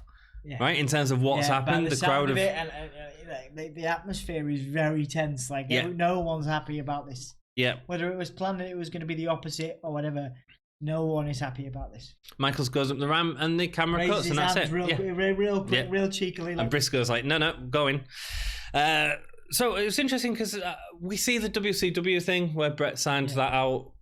A lot. We see it a lot, and we're seeing a lot more footage of the event and everything that transpires around it. That's not actually part of the network, what's on the network at the minute. And Jim Ross signs out as well of the pay-per-view. So I'm guessing the pay-per-view at the time didn't have that whole WCW thing on, which is quite interesting because obviously you associate that with that moment. You know what I mean? Cool. Yeah. Let's talk about the Screwjob. I mean, I get it, but I also, I understand why Bret felt betrayed. Professional courtesy. That's my deal is professional courtesy. Enough. That's fair enough. I get that. Like you should, Bret could have been more, could have had more humility about it, but he was proud, and they could have come to an agreement. They needed to come to an agreement.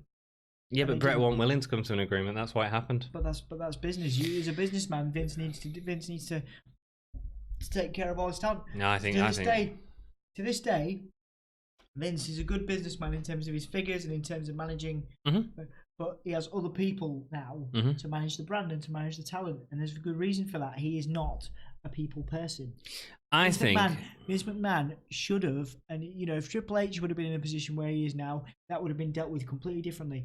There needs to be. Vince McMahon doesn't know what it's like to be. Yeah, but dude, if you've got a wrestler like Bret Hart throwing his weight around as much as he was doing. So my issue with it, Dom. You need to come to an agreement. Vince said to him, "You are losing the title here." Bret refused to do it. Bret shouldn't have been in the position to refuse to do it. He wasn't in the position to refuse to do it. In my opinion, Vince said he was doing that. Bret put himself in that position by getting screwed over. He should have lost the title in Canada. He didn't want to lose the title in Canada. It doesn't matter what he wants. He was part of a bigger company, and he was there to put Shawn Michaels over at that point. That's what he was told to do, and he should have done it. He refused to do it, so Vince went behind his back and did something different. You shouldn't go behind someone's back. That's the point. It's not. I'm not saying I disagree with you entirely. What I'm saying is you don't go behind someone's back. So you think that Bret should have won here? No, I think they should have worked harder. But they didn't. I mean, obviously they tried to work, and it didn't happen. They should have worked harder. They should have figured it out. As far as I'm concerned, that's good business. If you got but they didn't work it out. You don't go behind someone's back, especially not on live television. They didn't work it out. So what are you going to do? Was he going to let the title be up in the air, potentially go on to WCW, as it just happened with the women's title? It would have put. That wouldn't have done him any good. If he'd have won it, it might have put him in better stead for the future. Maybe there would have been better relations. Maybe Owen Hart, maybe Owen Hart would be in the Hall of Fame. There's multiple things. Oh no, I don't think he would. I think that's something completely different. Multiple things. No, I get what you're saying. Business relations. You need to do what's best for the product and best for your relationships. Exactly. So you agree with me? Vince did what was best for the product. No.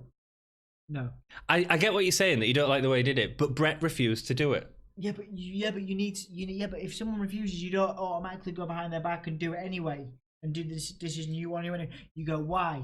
Is there any way that we can make this happen?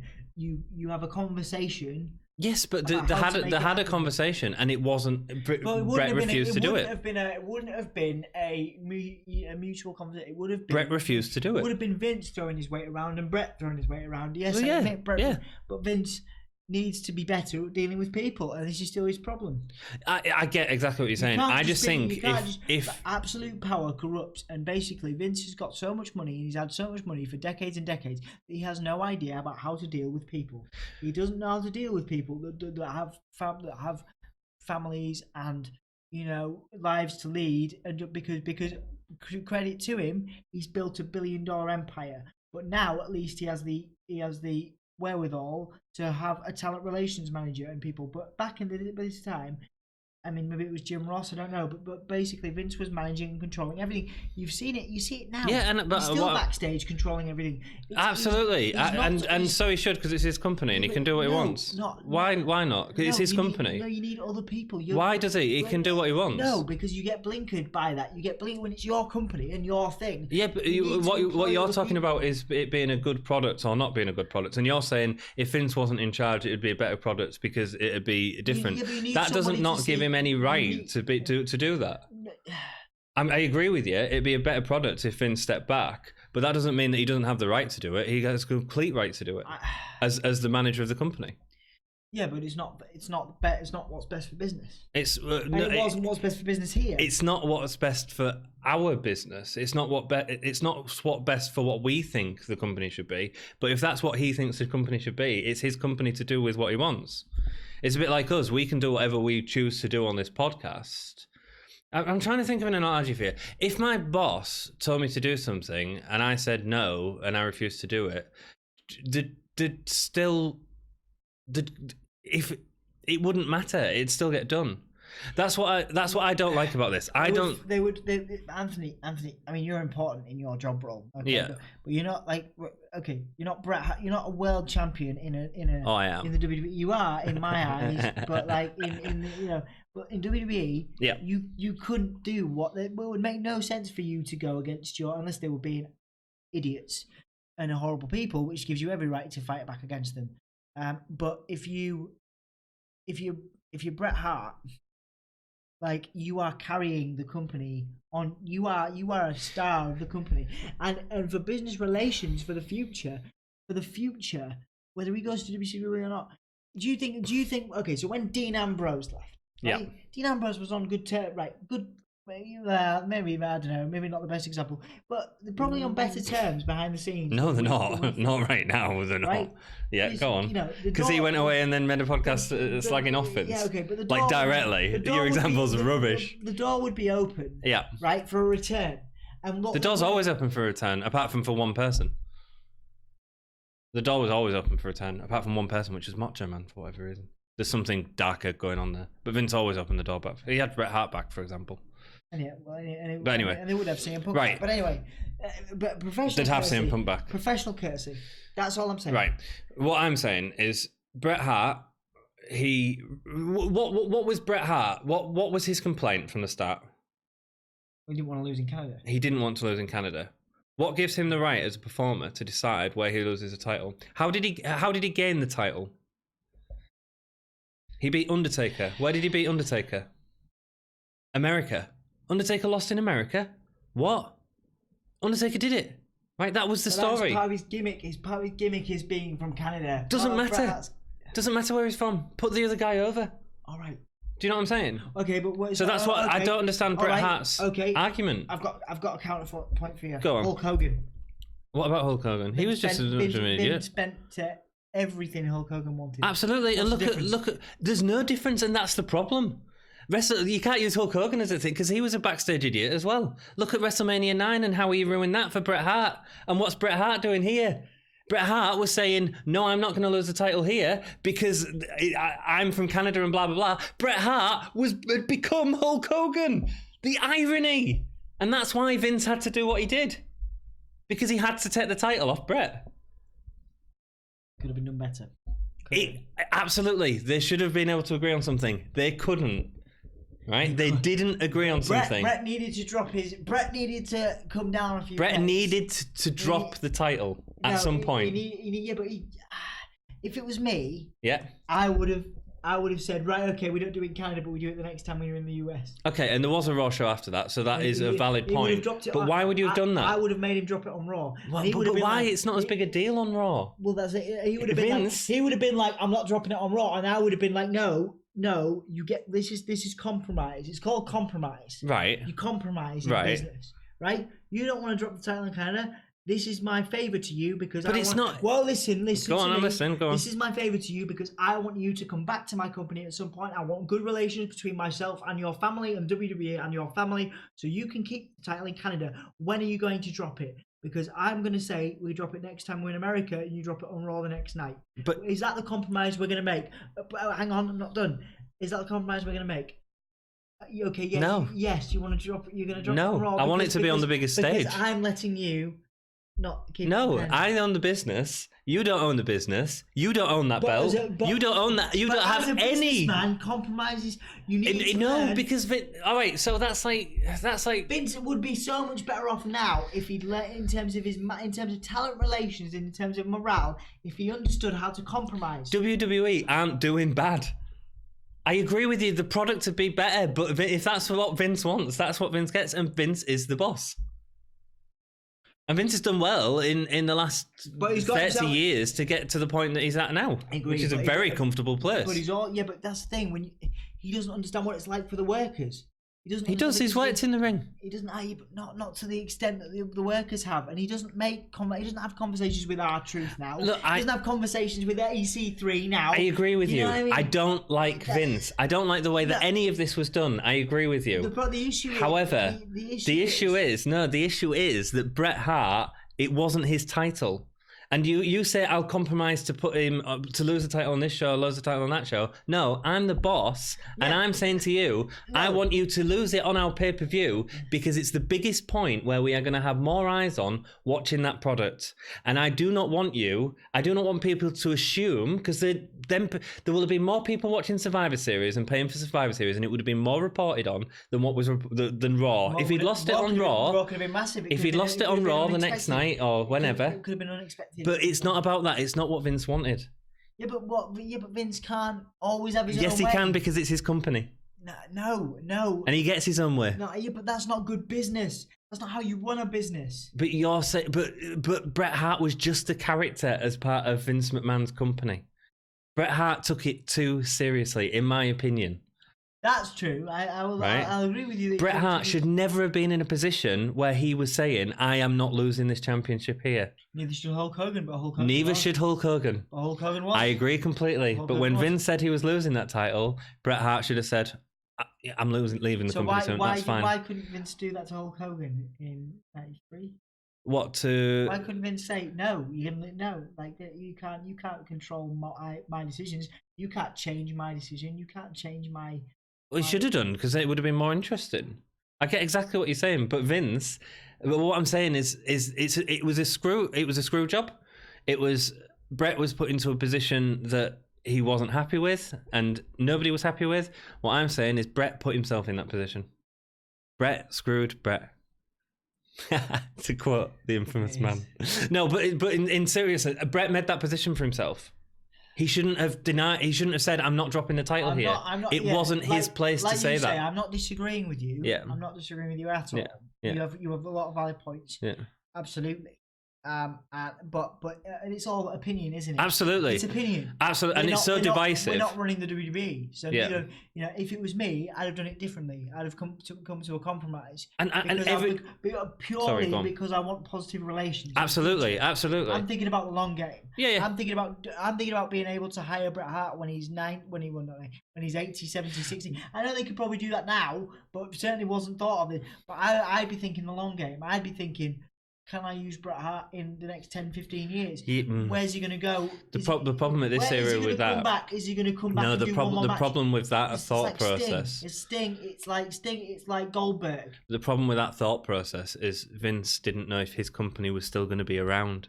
He was going to WCW because WCW were offering more money because they were making more money at this point. WCW were the competition. WWF was still behind, so he wouldn't have been thinking about long term because he wouldn't have known if WWF was going to be able to see the other side of it or not. Vince knew he wasn't going to Vince knew that he was either going to be running alongside or he was going to overtake that company. He knew that he was not going under. I don't know. When you win in 83 weeks, never going under. I think there was a point in the Attitude Era where that could have been a concern. Well, and look, right, good debate, and we'll never know. But people like Bret leaving was a great thing for the company, actually, because I don't think because it made them push up other guys, and that's how WCW beat WWF in the ratings, because it made them make stars out of people like Stone Cold and The Rock. But then equally, it ended up in the long run better for WB because WCW got labelled as the WWE cast-off place. Yeah, absolutely. Which is interesting. Maybe Vince knew about this all along. So here's interesting. So you say about good business. Vince was actually the guy who said to Bret, like, "You're being offered this. Go make an offer with them." But then he also said that to Jericho. You can't. That's what I mean.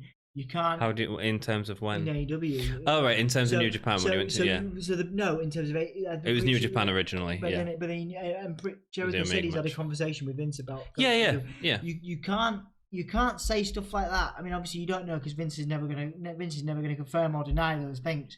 But if that's to be believed, then Vince has got no leg to stand on. Then has he? Because what do you mean? If Bret and him had a conversation and Vince said go for it. Oh, Vince was helping. Yes, but it's still. What I'm saying is Bret. Bret saw Bret as Bret and the title, and it wasn't Bret and the title, right? Bret was Bret, and Vince let him keep that gimmick and stuff like that, right? The championship was Vince's. Le Champion, and it was his. It was up to him to do what he wanted to do with that. Yeah. And Bret never said, I see where you're coming from. Business relationships, Vince is terrible. And I agree with everything you say. He would be better listening to more people and getting more input, but he doesn't. Yeah. And although I think that's not good for the product, it's not good for me as a wrestling fan, I understand that it's up to Vince what he wants to do. I understand that. You know what I mean? I do understand that. But and he has obviously learned and grown from the situation because he has all the people. Oh, they make the same mistakes all the time. There you go, you see. Yeah, exactly. We've both got valid points, and it's a good conversation to have. And there'll never be a right answer, and that's the interesting thing. Which is really interesting. What do you guys? There you go. What do you guys think? That was a good discussion. I think it's one of the greatest wrestling discussions you can have to this day. Past and present and future, it will remain a big debate in wrestling across the board. So what do you guys think as viewers of the Gimme a Whole Year Wrestling podcast? We are grateful to you for checking us out, and we are going to give our Gimme a Whole Year stars for this episode. We are but I thought you were signing out. Sorry. Compromise. Continue. Compromise. I'm Bret, you're Vince. Chill. Right, what we're saying is that it's a really good debate, but we want to know what you think. Absolutely. We can't really exist without you, whether it's one comment or 500 comments or whatever. We appreciate your viewpoint. When you check us out, like, comment, and subscribe and stuff, we it means a lot. We do want to know what you think, and we appreciate guys like Jack Morrow, who's been a massive supporter of the podcast. We appreciate seriously, Tombstone, we do appreciate people that comment on the podcast, but we only exist to have discussions like what we've just had, which is one of the nicest moments I think on this podcast in our entire episode. Oh yeah, because we're in our own world and not talking to you. Of having these, it's nice to have these conversations. Yeah, and I think we've got slightly different points, but I understand both sides one of the completely. highlights of my time on this podcast as a wrestling historian, doing these conversations. So I want to know what you think. Please do reply in the comments. What do you think of the screw job? Whether it's Jack, whether it's Tombstone, or whatever. I want some comments on this. It's a big debate. It's important. Write it down, and the Wrestle Story. I want to hear your opinions. Give me a whole stars for this episode. 3, but only because of the Mankind and Kane match and the Bret and Michaels match. 2. I didn't think it was that great a pay-per-view in terms of everything. Shamrock's push, that's pushing up. The good things in the match, I think, Shamrock and The Rock was probably the highlight. That's what puts it up to 3 for me. Nah, so just say 2. I just want that entertaining in general. Best match. I think like what do you do here? Because like it wasn't the best match that they've had, but it's so iconic. Is it the most iconic wrestling match or one of the most iconic wrestling matches in history? Not even for the wrestling. Like that's the thing. Like what do you do here? It's so fascinating to watch. Because there are, as a wrestling match, I mean, flipping heck, I'd give it to maybe Kane and Mankind over. I don't know if I didn't know if you see, like I'd like to give it to if they want as many botches in that Nation of Domination match, then maybe I'd be saying that. Yeah. But there was a lot of that's what I mean. It wasn't a great show. If you could split Rock and Shamrock away from the match, and had them, then maybe it would be. It. But so I'm gonna. I mean, Bret and Michaels. I think this last match. It's fascinating. Bret and Michaels, to watch. Spot of the night would be. Best performer. I'm going to give this to Kane because this is Kane's debut in the ring on pay-per-views, and it was so defined. You rewatch that era of Kane, and you go, "Oh, that's exactly what Kane was." I'm going to give it to Mankind, and I'll tell you why. We do this a lot. I know we do this a lot.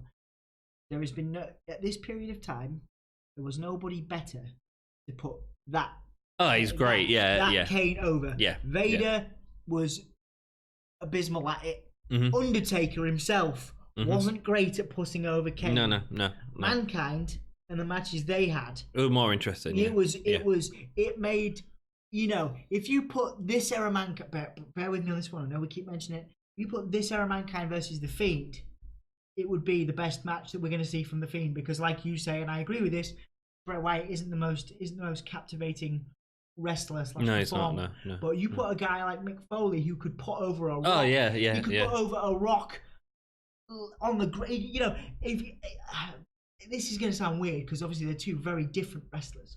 Now, was it Kenny Omega had a match? Oh, was it? No, it wasn't Kenny Omega. Who was the Japanese wrestler that had the match with the blow up doll? Kota Ibushi. Very different wrestlers.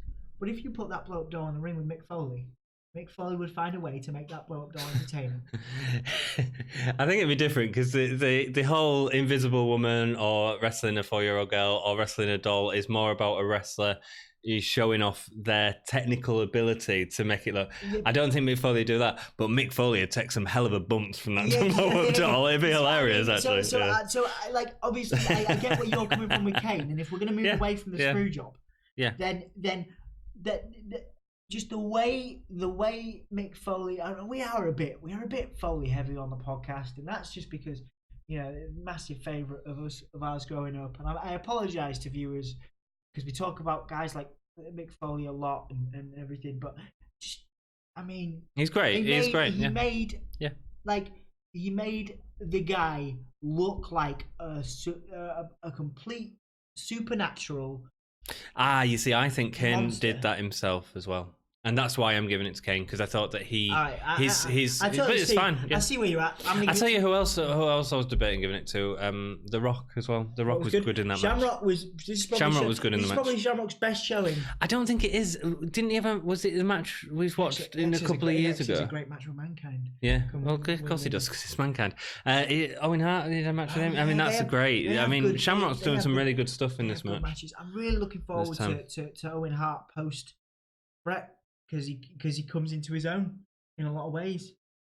I mean, in a lot of ways, there's a lot of bad gimmicks about to hit him, but he also... It's interesting. I can't wait to rewatch it and find out what I think of it. So stay with us for that holy shit moment of the night. Screwjob. I'm going to say... Well, no, it's got to be... Because you could give it to the Foley table spot, but we've had loads of them. Like, it's almost like it collects them now. The moment you're talking about, even though we know it's happening, is the Screwjob. Look at the debate we just had about the Screw. We didn't have a debate about Foley's table spot. No.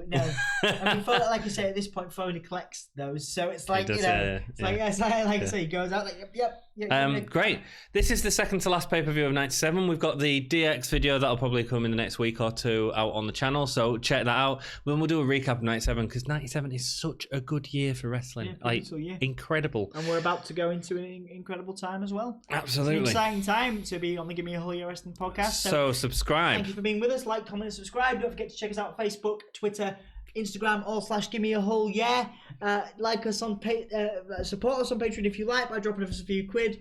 But just a comment on the YouTube and be a part of our debate, our mass debate that we've had today. And don't forget to keep it gay.